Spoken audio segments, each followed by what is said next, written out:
You don't need no filters. You my rocket, you my perfect picture. Baby, you know I'm tryna kick it with ya. Ain't gotta wait till it gets dark. We get 106 and park. You be my rock, I be your big ticket. I'm tryna show you off. I'm tryna flaunt you. I'm obsessed with ya.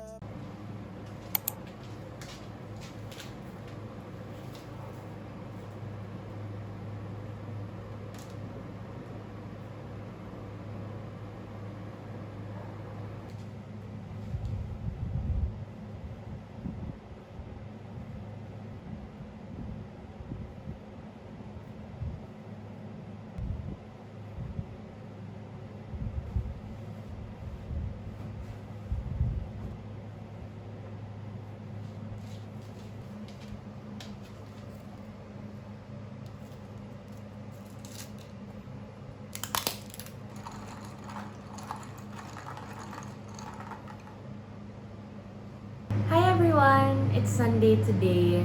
This week yung midterms namin and also kakalipat lang namin sa new apartment namin. So as you can see, iba na yung walls pero same pa rin yung setup ng desk ko. Ngayong midterms talaga namin pinilit mag-move in. So sobrang busy ng weekend namin. This week, on-site ako mag-work from Monday to Wednesday and then on Thursday and Friday, work from home naman ako. So, makakapag-aral naman ako ng mabuti for succession. And for today, as early as now, ginagawa ko na yung notes ko sa succession. So, this is going to be a midterms week vlog.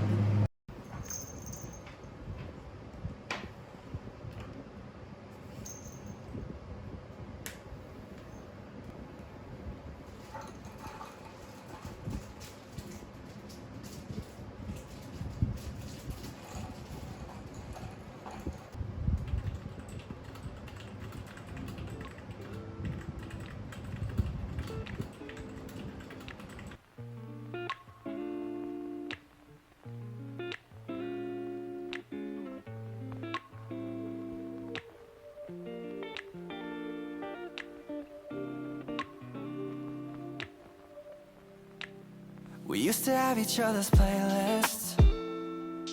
No, no. Used to be each other's best friends. Yeah. And now we go our separate pathways. But your heart's still in mine. Yeah. And maybe we could try it next week again. But I don't wanna think we're toxic. But who cares?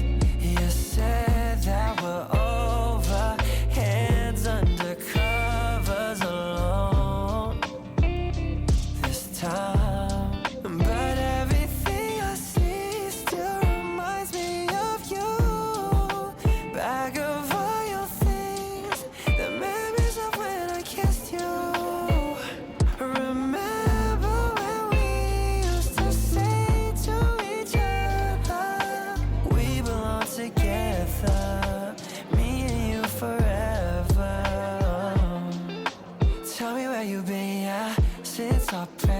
I'm sorry that I blamed ya for things you can't control. I've been in a daze.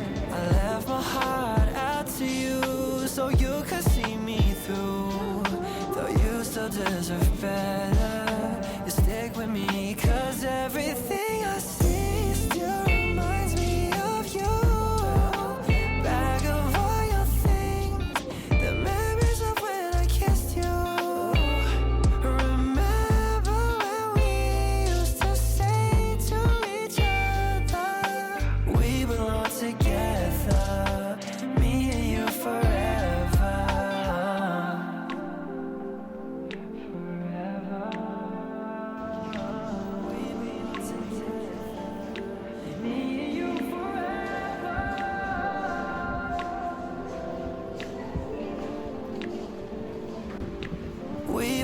Together, me and you forever.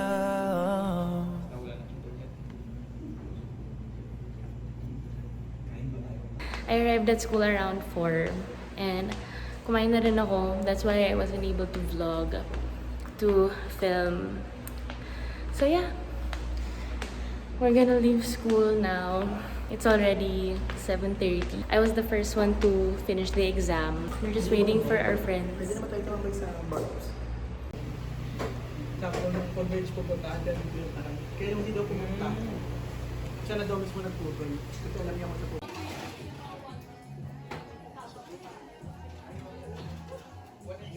Yan daw sila tigil.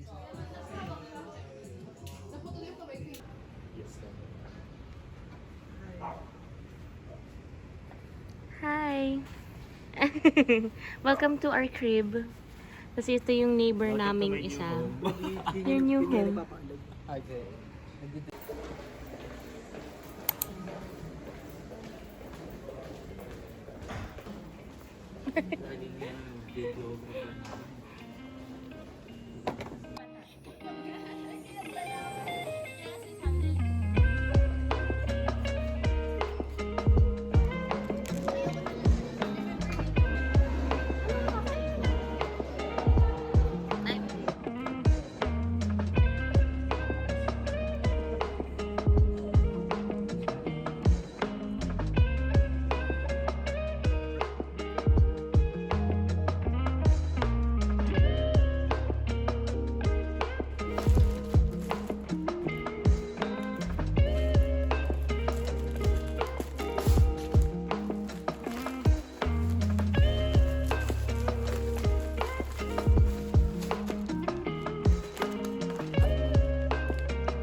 Okay, so mag-study break muna tayo. I recently posted on my Studygram na I will answer some of your questions. I'm going to answer 7 questions kasi karamihan dun, iisa lang yung tanong. So, I'm just gonna ask it once here. So, first question, marami kayo nagtanong neto. How do you balance your time or how do you balance everything?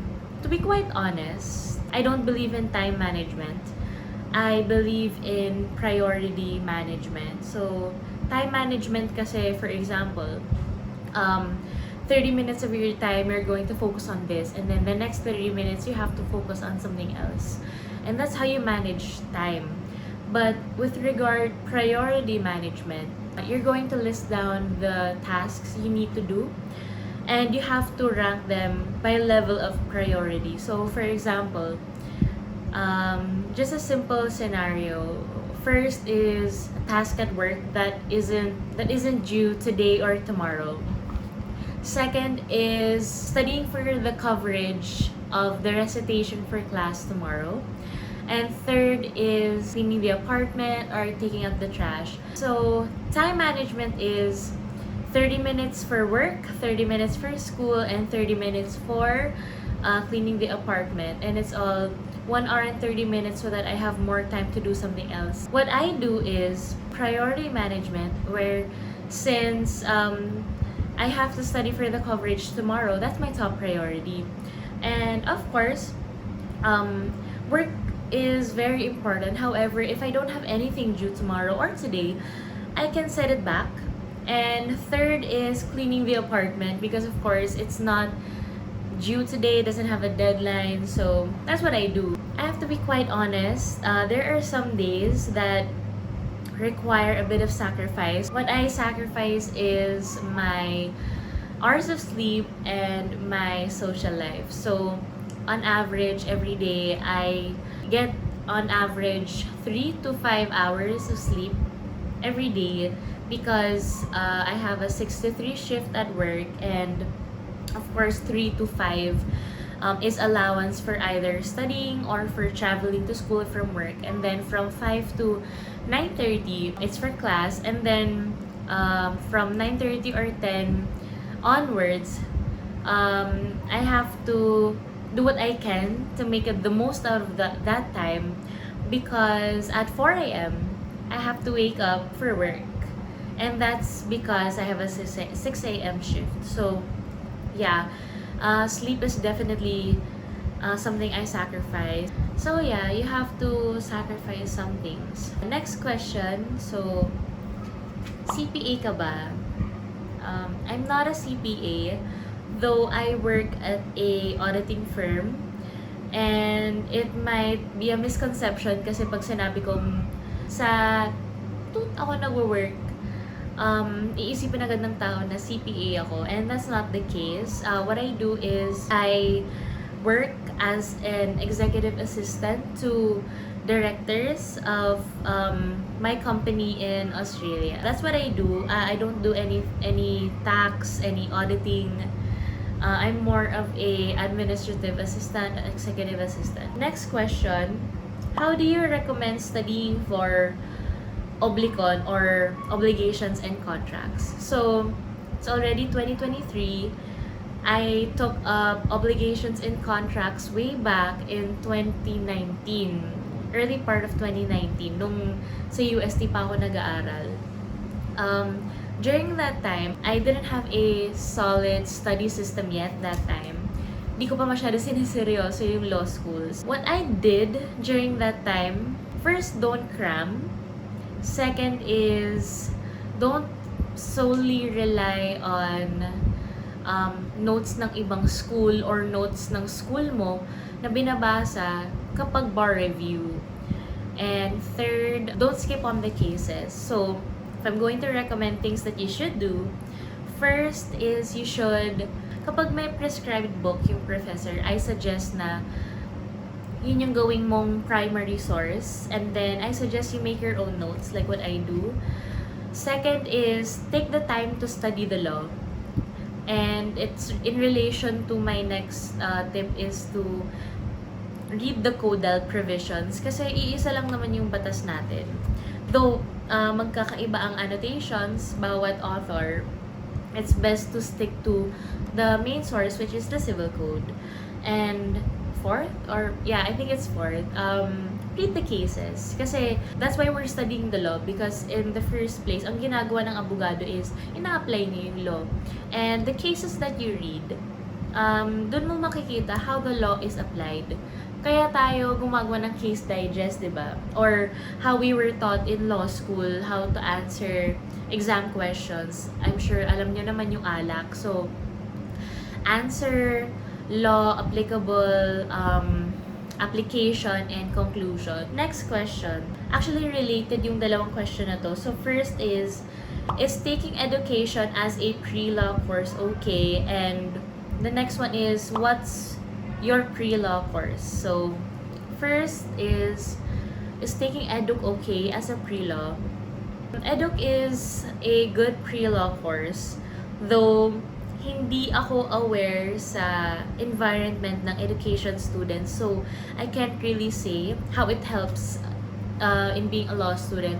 But what I can say is, lahat naman ng 4-year course is a pre-law. Like, lahat naman ng 4-year course is a pre-med. I have a friend, he is a registered medical technologist, and now he's my classmate in law school. Meron din akong kilalang dalawang abogado na registered medical technologists din as well, and they're now attorneys, they're now lawyers. I had a batchmate in college, same kami ng course. My course is political science, by the way. Same kaming pol-sci, but now she's taking up med school. She's taking up med. So, lahat naman ng 4-year course, it's a pre-law or a pre-med.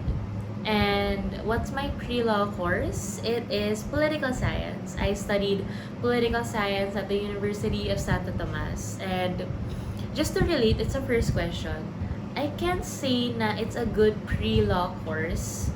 One of my professors before in Pol Sci said na Pol Sci is a post-law course, and I actually agree because political science discusses the political and social dynamic of the country you're in. It mainly focuses on political dynamics, political research, conflict resolutions, and I believe that you can apply the law in pol-sci. However, you can't apply pol-sci sa law, except for political law, syempre. Doon lang kami medyo angat. So, mas okay pa nga legma, personally, even though biased ako sa pol-sci, I can say na mas maganda rin talaga ang legal management because at least you already have an introduction to the subjects you're taking in law school sa legal management pa lang, sa college pa lang. In pol-sci kasi we studied political philosophers, we studied political theory, research, and siguro yung advantage of being a political science graduate is sanay na ako magbasa ng marami.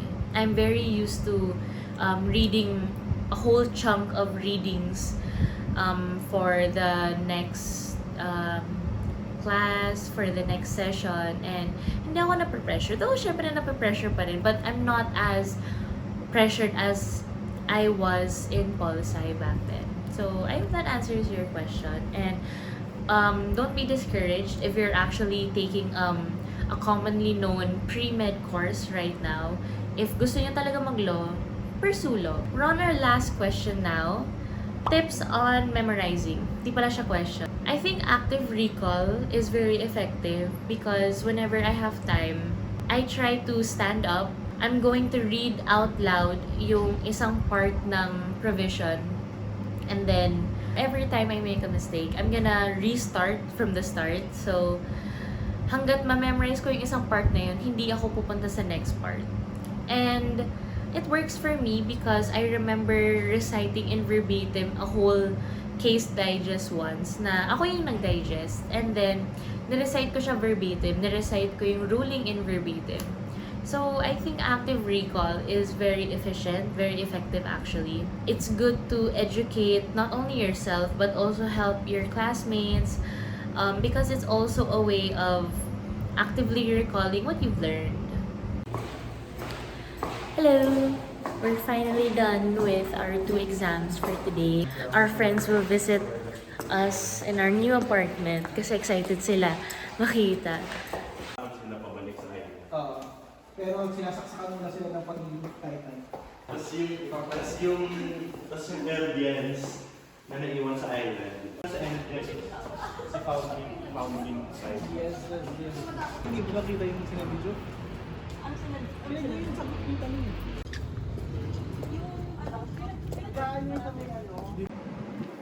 Hi everyone! It's already Thursday. Malapit nang matapos tong week na to, finally. I'm currently working from home after 3 days of on-site work. I'm so happy with how this week has been going. Labor 1, okay naman yung exam. HR medyo okay. And also for CLEP, we had an exam. Then Wednesday, our LTD exam. So today, Thursday, we'll be having our succession exam. Ito yung pinaka mabigat kong subject this sem. So, yeah.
Actually, hindi lang ako rin mag-rely yung nakalagay